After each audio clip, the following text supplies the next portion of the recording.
మురారి ఇంట్లో ఉన్న వాళ్ళందరూ అయితే పూజ చేయడానికి రెడీ అవుతూ ఉంటారు. ఇంతలో అక్కడ ఉన్న కృష్ణ, మురారి వాళ్ళు ఆ పూజలో కూర్చొని పూజ చేస్తూ ఉంటారు. ఇంతలో అక్కడ ఉన్న ముకుందకైతే కళ్ళు తిరిగి కింద పడుతూ ఉంటుంది. అది చూసిన ఇంట్లో ఉన్న వాళ్ళందరూ అయితే ముకుంద అని చెప్పేసి అయితే తన దగ్గరకు వెళ్తూ ఉంటారు. ఇంతలో తను ఎంతకీ లేవకపోవడంతో అక్కడ ఉన్న కృష్ణ అయితే తనని తన రూమ్లోకి తీసుకొని వెళ్తే నేను చెకప్ చేసి ఏం జరిగిందో చూస్తానని చెప్పేసి అయితే అంటూ ఉంటుంది. ఆ మాటలు విన్న ఇంట్లో ఉన్న వాళ్ళందరూ అయితే తనని తన రూమ్లోకి తీసుకొని వెళ్తూ ఉంటారు. అక్కడ ఉన్న కృష్ణ ముకుందాన్ని అయితే చెకప్ చేస్తూ ఉంటుంది. ఇంతలో అక్కడ ఉన్న కృష్ణ అయితే ఒక్కసారిగా షాక్ అయిపోతూ ఉంటుంది. ఏంటి ఈ ముకుంద ప్రెగ్నెంటా ఇప్పుడు అని చెప్పేసి అయితే అనుకుంటూ ఉంటుంది. ఇంతలో అక్కడ ఉన్న మురారి అయితే ఒక్కసారిగా షాక్ అయిపోతూ ఉంటాడు. ఇప్పుడు కృష్ణకి కానీ తను ప్రెగ్నెంట్ అని తెలిసిపోతే ఇప్పుడు నేనే ఏమని చెప్పాలి అని చెప్పేసి అయితే అనుకుంటూ ఉంటాడు. ఇంతలో అక్కడ ఉన్న భవానీదేవి వాళ్ళ ఫ్రెండ్ అమృత కూడా తనని చెకప్ చేస్తూ ఉంటుంది.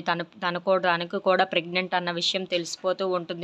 ఏంటి ఈ అమ్మాయి పెళ్లి కాకుండా ఏ భర్త లేకుండా తిను ఎలా తల్లి అయ్యిందని చెప్పేసి అయితే ఒక్కసారిగా షాక్ అయిపోతూ ఉంటుంది. ఇంతలో అక్కడ ఉన్న కృష్ణ అయితే ఇప్పుడు ఇంట్లో ఉన్న వాళ్ళకి ఈ విషయం ఎలా చెప్పను, తను ఎలా కంటుంది పిల్లల్ని అని చెప్పేసి అడిగితే తను ఏమని చెప్తుందో ఏమో అని చెప్పేసి అయితే అనుకుంటూ ఉంటుంది. ఇంతలో అక్కడ ఉన్న కృష్ణ అయితే అయినా ఈ అమ్మాయి పిల్లల్ని ఎలా కనగలుగుతుంది తనకు పెళ్లి కాకుండా అని చెప్పేసి అయితే అనుకుంటూ ఉంటుంది. If you like this video please like, share and subscribe friends.